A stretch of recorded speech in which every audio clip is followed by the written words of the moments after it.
Oo. Okay. Pero kung ano ito, maglalagas pa yan. Hindi naman lahat yan. Nakakalusot na ganyan. Ito. Natural lang yan kasi hindi naman sa lahat ng kuwan yan ay natatamaan ng gamot. Pero ang importante dyan, yung majority yung buo. Kasi hindi naman lahat natin napupuliduhan ng kuwan yan. Yun, yung mga kupildong na yun, yung na-late kayo ng spray. Yung mga malalaki pala ng konti eh. Pero marami naman mga kuwan siya. Maraming buo. Ayan na ito, dami oh. Mapapansin mo dyan, yung mga may sira dyan, yung hindi tinatama ng spray. Pero pagka ayan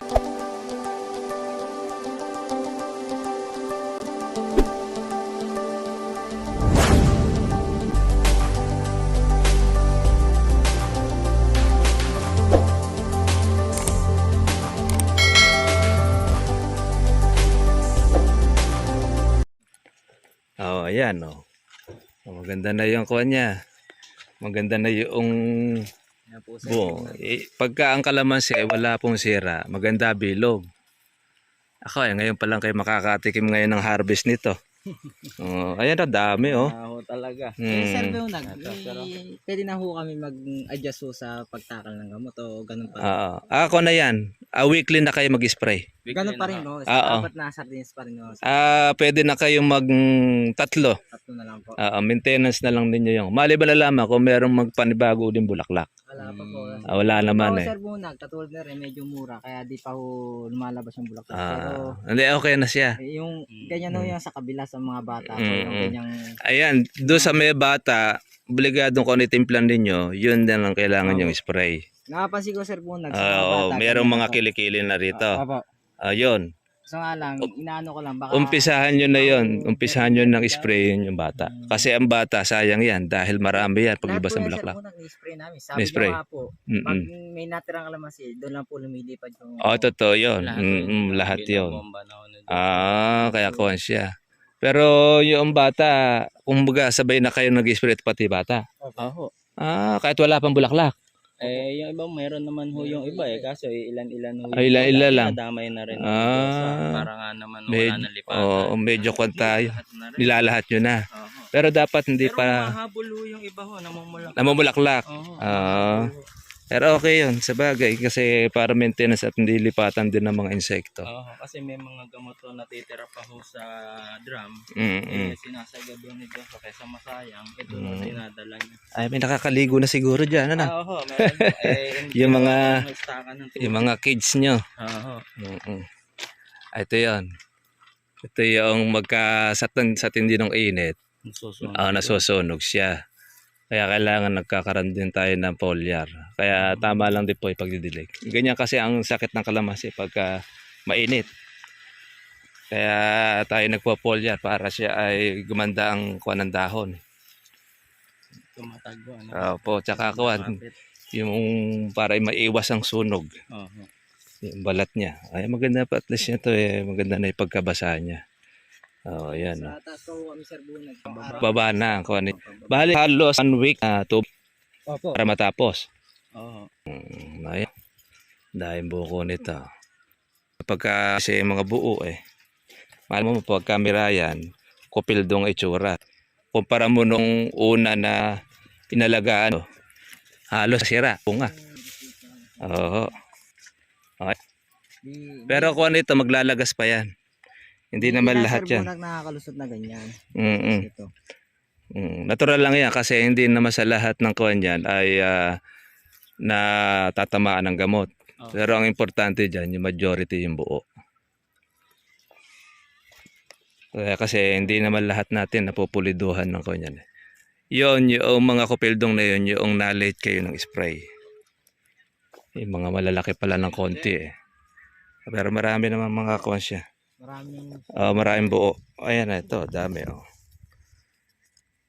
Mapapansin mo dyan, yung mga may sira dyan, yung hindi tinatama ng spray. Pero pagka yan ay okay siya, maganda po ang kuwan niya, buko. Ganda ng bilog. Ito yung hindi nyo inabutan ng spray. Noong napunta ako rito, Ito yung, oo, ito yung mga una na hindi na inabutan. Pero yung inabutan ng spray, ayan ang mga buo. Maganda ang kuha niya. Buko. Ayan, malinis naman ang kuha niya. Ito kuha na ito, mag-weekly na kayo. Weekly na po. Weekly spray na kayo. Pwede na kaya sir buong nagigitnaan namin, Merkules o ano. Pwede na yan. Dahil kuha na yung kuha nyo, mais at gasaresin na iba eh. Kahapon mo yung huling ano namin eh. Yung hilong bomba. Sunod na natin yan Diyos. Ano yan, makakameros na kayo Puro Lunes tayo. ng gamot ninyo. Magkuha na lang kayo kahit sa foliar twice Ngayon, a month. magdago kami ng foliar sa binobomba namin. Yun pa rin, kuha naman nyo. Kada bomba lang naman ninyo, every 15 days lang naman eh. Every 15 days. Yung foliar ninyo. So twice a month. Twice a month. Ano ba dati? Weekly ba ang lagay ninyo? Ito yung magbobomba ho. Wag na. Mga 15 days na. Every 15 days so. Every 15 days na yan. Para hindi naman kayo makonsumo. Ayan, daming buko. Yan. Ayan. Ayan ang kanya pagkabuo siya. Maganda ho. Ayan. Bilog na bilog. Bilang ganda bilog niya. Makikita nyo naman dyan pagka may tama. Kaya ganito. Sira siya. Ni Joshua. Hindi naman natin mape-perfect talaga lahat yan. Pero pag gaya naman ay makatuloy, ay marami yan. Marami. Kukon siya. Bomba ni Joshua rin. Pagka ito ay medyo lumaki-laki pa, makikita ninyo ilang mga saan. Dami Sa loob tapos sa labas. Tapos, pagka yan ay naigan uli, magpo-produce ng na bulaklak. Yung namutulaklak nun no? Pero sir po, nag-iiba ho napapansin ko. Siguro nagpapagulang na po ng dahon bago siya labulaklak. Ang meron kasing kalamansi, sabay yan, paglabas ang bulaklak, may kasama na siyang usbong. Yung usbong, tsaka kuha niyang bulaklak. Ayan, dami niyan. Ito, tatanggalin nyo ito. Yan. Ito yung mga sangang tuyo. Para ngayon ang pinaka-proning ninyo. Lahat ng mga may sangang tuyo, tanggalin ninyo. Para pati isa ko sa ilalim. Mas maganda kasi maliinis. Pwede kasi magtago yung kuwan dyan. So ang estimated natin na harvesting ho nito Sir Bonag, mga June ho. Sa kuwan ito, May, June. Pwede na siguro umabot ng July yan. July ho. Pero katapusan ng June, makaka-harvest na kayo rito. Sa unang harvest. Sa harvesting ho na yan Sir Bonag, bigyan niyo ho kami ng sige. Marami ito. Pagkakuha nyo, kukontak tayo ng buyer dyan. Sige. Ayan, dami. Ayan, daming buko. Pero maglalagas pa kayo dyan. Dahil sa init ngayon, kailangan talaga dito, alaga natin ng tubig.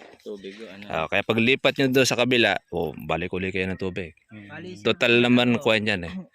Isang linggo lang ho paktaw po namin. Ayan, okay, pwede yon. Hindi po namin para hindi siya matitigang kasi hindi na tayo nagtitigang dito dahil buti naman dito hindi kaagad natutuyo yung lupa Hindi naman. Naabot po siya na 3 araw basa. Okay yan. Para at least meron siyang reserba. Ayan, dami pong buko nito.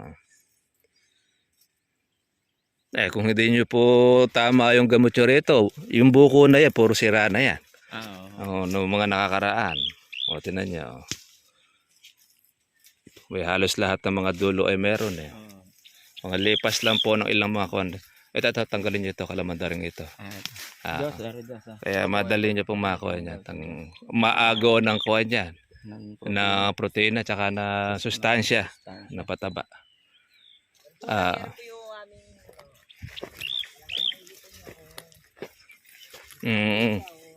Yung spray. Hindi, yung tubig. Tubig. Yung kuhan, busog siya. Yan ang okay. Yan yung sinasabi ko para nabubusog. Kakaroon kayo ng harang, tapos pagkapuno na, at saka ninyo bubuksan. Di at least yun, naaabot po yung pinakakuhan niya. Maglagay man kayo ng pataba dyan sa kunay, kakainin na niya. Basa na siya. Tsaka kuhan, matagal lang kuhan niya ulit. Kahit medyo ma-delay siya, mayroon siyang stock na tubig. Matagal ang balik. Matagal ang balik. Tinan nyo ngayon rito. Maraming kuhan. Yung agos. Ito, tanggalin nyo yan. Kalamandarin niya. Kalamandarin pala yan. Andalin nyo na makita pagkakuha nyo, mahahaba tinik, tsaka malalaki sanga. malalaki ang... Oo. Ayun, tama yun. Tingnan nyo, pagka padaustos na gano'n, kakaroon na kayo ng control Oo. para hindi ka agad mababa yung tubig. Ayan, ang dami ng... Ito ho, Sir Bon, nag-ayos naman. Ayos yan, ayos yan. Totoo, okay yan. Yeah, tama yan, control. Tapos doon, Oo. gusto lang doon, no, para mabusog siya. Kasi mabilis ang tubig niya pag halimbawa walang controller. Gaya nito. Pero okay lang ito pagka ako madadaanan na yan. Importante dyan makakuha nitong ating buko. Dito tayo, Sir Bon. Sige, diretso Ito nyo natin. rin itong gitna. Lalagyan nyo na ito ng pataba. Ito po eh. Oo. Sa susunod na tubig ninyo, lagyan nyo na ito ng pataba para yung buko nito kumapit.